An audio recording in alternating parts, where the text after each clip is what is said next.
नमस्कार दोस्तों, जन मुद्दों की बात धर्मराज के साथ मेरे शो में आप सबका स्वागत है। ये जो आप धुंधला देख रहे हैं, दरअसल आज 4 दिसंबर 2024 दिल्ली की सर्दी का कोहरा है। इस कोहरे में ये जो सामने आप देख रहे हैं, जवाहरलाल नेहरू विश्वविद्यालय का धुंधलका गेट दिख रहा है। ये सड़क पर कोहरा है, बहुत ठंड है। और इधर आप देख रहे हैं वह जो स्कूटी चमचमा रही है, उसके पीछे और लोग हैं। ज़ोमैटो की गाड़ी खड़ी है। अभी अभी ज़ोमैटो वाला इतने ठंड में किसी को ज़ोमैटो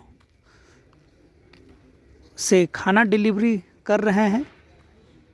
यहाँ पे एक ये ठेला है जो धुंधले में आपको नहीं पता चल रहा होगा। देखिए आखिर ये कौन लोग हैं जो सोने की बजाय रात में सोने की बजाय ये काम करने पर मजबूर हैं। कार बड़ी तेज़ी से आ रही है। ये रात को मैं निकला हूँ, रात का नज़ारा कि आखिर कैसे लोग सड़कों पे निकल रहे हैं। और अभी इस वक्त मैं क्या सोच रहा हूँ, अभी मैं इस वक्त इस ठंडी में सोच रहा हूँ कि छत्तीसगढ़ के बस्तर के एक ज़मीनी पत्रकार 1-2 दिन से वे गायब थे। उनके परिजनों मित्रों ने उनके गुमशुदगी की बात बताई थी और गहन जांच के बाद उनका शव ठेकेदार के सेफ्टी टैंक से बरामद हुआ है। बस्तर यानी छत्तीसगढ़ का बस्तर, जो मुख्यतः अखबारों में इसलिए रहता है, नक्सली घटनाओं के लिए रहता है, उस बस्तर में भ्रष्टाचार कितना अधिक है उसका आलम यह है कि ठेकेदार इतने निडर होकर किसी की भी हत्या कर सकते हैं और उसकी लाश को अपने ही बगीचे में सेफ्टी टैंक में न जाने और भी कहीं डाल सकते हैं। तो कुल मिलाकर मसला यह है कि आखिर छत्तीसगढ़ जैसा प्राकृतिक संसाधनों से प्रचुर राज्य, जो प्रचुर मात्रा में प्राकृतिक संसाधन छत्तीसगढ़ में है, वहाँ नक्सलवाद क्यों है? क्योंकि जाहिर सी बात है वहाँ असमानता होगी। और वहाँ जैसे ही मुकेश चंद्राकर जैसे स्वतंत्र निर्भीक पत्रकार भ्रष्टाचार की खबरों को सामने लाएंगे,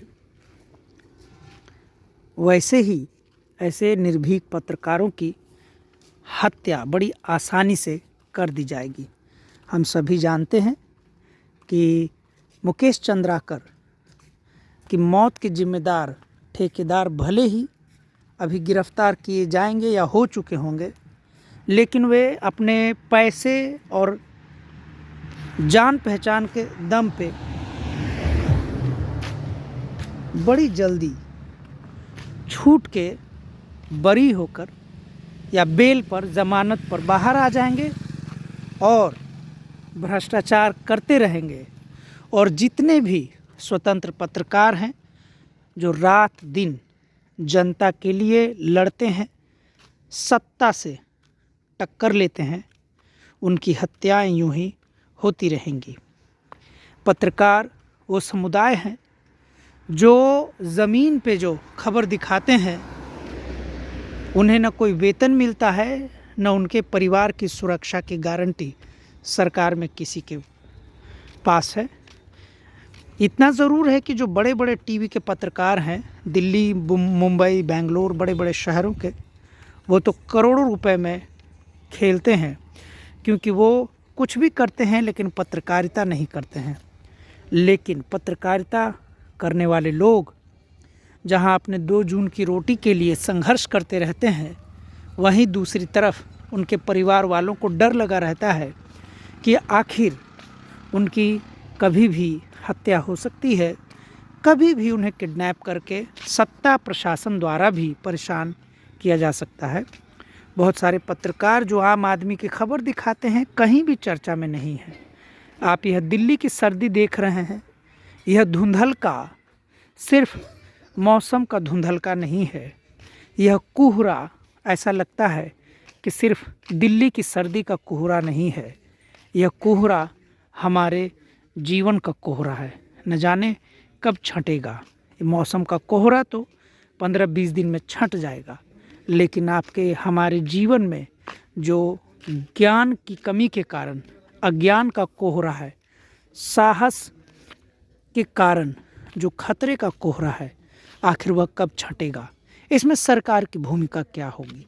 मुकेश चंद्राकर जैसे निर्भीक पत्रकार की हत्या सही मायने में अगर कहें तो भारत के लोकतंत्र की हत्या है। मुकेश चंद्राकर के अपराधियों को कड़ी से कड़ी सज़ा मिले, इससे ही कम से कम पत्रकारों के प्रति लोगों में जागरूकता आएगी। भारत सरकार, पत्रकार चाहे कोई भी हो, छोटी से छोटी खबरें छापता हो, पत्रकारों की सुरक्षा के लिए भारत सरकार और राज्य सरकारों को कठोर कदम उठाने होंगे।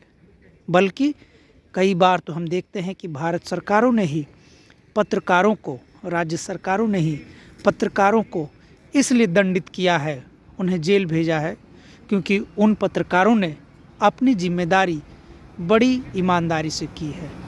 आज के लिए इतना ही। आगे हम फिर मिलेंगे अगले मुद्दे पर। तब तक के लिए शुक्रिया, धन्यवाद।